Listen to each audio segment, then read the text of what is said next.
ലോക്ക്ഡൗണിൻ്റെ സമയത്ത് ക്രീം ഇല്ലാതെ ചെയ്തെടുക്കാൻ പറ്റുന്ന വളരെ സിമ്പിളായിട്ടുള്ള ഒരു ചോക്ലേറ്റിൻ്റെ ഐസ്ക്രീമാണ് നമ്മളിന്ന് ചെയ്തെടുക്കുന്നത്. അതിനായിട്ട് ഞാനൊരു പാനിലേക്ക് 1.5 കപ്പ് അളവിൽ പാല് ചേർത്ത് കൊടുക്കുക. അതുപോലെ തന്നെ ഒരു 1/4 കപ്പ് അളവിൽ പഞ്ചസാരയും കൂടെ ചേർത്തിട്ട് ഇതിലേക്ക് ഒരു 2 ടേബിൾ സ്പൂൺ അളവിൽ മിൽക്ക് പൗഡർ ചേർത്ത് കൊടുക്കാം. അമൂല്യയുടെ 10 രൂപയുടെ മിൽക്ക് പൗഡർ ഉണ്ടെങ്കിൽ അതെടുത്താലും മതിയാവും. ഇതൊരു 2 ടേബിൾ സ്പൂണോളം ഇതിലേക്ക് ചേർത്ത് കൊടുക്കണം.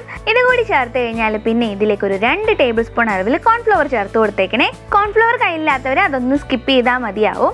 ഇനി ഇതുകൂടി നന്നായിട്ടൊന്ന് മിക്സ് ചെയ്ത് ഫ്ലെയിം ഓൺ ചെയ്ത് ഒന്ന് കുറുക്കിയെടുക്കണം. കോൺഫ്ലവറിന് പകരമായിട്ട് നിങ്ങൾക്ക് വേണമെന്നുണ്ടെങ്കിൽ മൈദയും യൂസ് ചെയ്യാം. ഇനി ഇത് അത്യാവശ്യം നന്നായിട്ടൊന്ന് കുറുകി വന്നു കഴിഞ്ഞാൽ നമുക്ക് കുറച്ച് ചോക്ലേറ്റ് ഒന്ന് മെൽറ്റ് ചെയ്തെടുക്കാം. ഞാൻ ഡാർക്ക് ചോക്ലേറ്റ് ആണ് എടുത്തിട്ടുള്ളത്. നിങ്ങളുടെ കയ്യിൽ ചോക്ലേറ്റ് ഇല്ലെങ്കിൽ അതിന് പകരം കോക്കോ പൗഡർ ചേർത്ത് കൊടുത്താലും മതിയാവും. അത് പാലിൻ്റെ മിക്സിൽ തന്നെ മിക്സ് ചെയ്തതിന് ശേഷം തിളപ്പിച്ചെടുത്താൽ മതിയാവും. ഇനി ഈ ചോക്ലേറ്റിലേക്ക് നമുക്ക് ഈ മിക്സ് ഒഴിച്ചു കൊടുക്കാം. പാലിൻ്റെ മിക്സ് ഒഴിച്ചു കൊടുത്തിട്ട് നന്നായിട്ടൊന്ന് മിക്സ് ചെയ്തെടുക്കാം.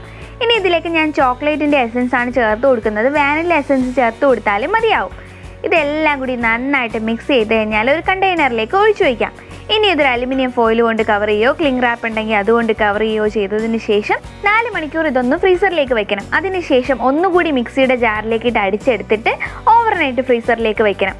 അങ്ങനെ ചെയ്യാണ് ഞാനിപ്പോൾ ചെയ്തെടുത്തിട്ടുള്ളത്. രാത്രി ആയതുകൊണ്ട് ഞാൻ മിക്സിയിലിട്ട് അടിക്കുന്ന വീഡിയോ എടുത്തിട്ടില്ലായിരുന്നു.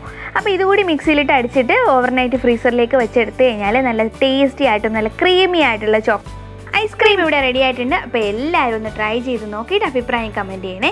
അതുപോലെ ഇതുവരെ എൻ്റെ ചാനൽ സബ്സ്ക്രൈബ് ചെയ്യാത്തവരാണെന്നുണ്ടെങ്കിൽ ഒന്ന് സബ്സ്ക്രൈബ് ചെയ്യുക. കൂട്ടത്തിൽ വരുന്ന ബെല്ലൈക്കൺ ഒന്ന് പ്രസ് ചെയ്ത് അതിൽ ഓൾ എന്ന ഓപ്ഷൻ കൊടുക്കുകയാണെന്നുണ്ടെങ്കിൽ ഞാൻ പിന്നെ ഫ്യൂച്ചറിൽ വീഡിയോസ് ഇടുമ്പോൾ അത് നിങ്ങൾക്ക് നോട്ടിഫിക്കേഷനായിട്ട് ലഭിക്കുന്നതായിരിക്കും. ഒരുപാട് പേര് പറയുന്നുണ്ട് നോട്ടിഫിക്കേഷൻ കിട്ടുന്നില്ല എന്ന്. അപ്പോൾ ഓൾ പ്രസ് ചെയ്യാൻ മറക്കല്ലേ.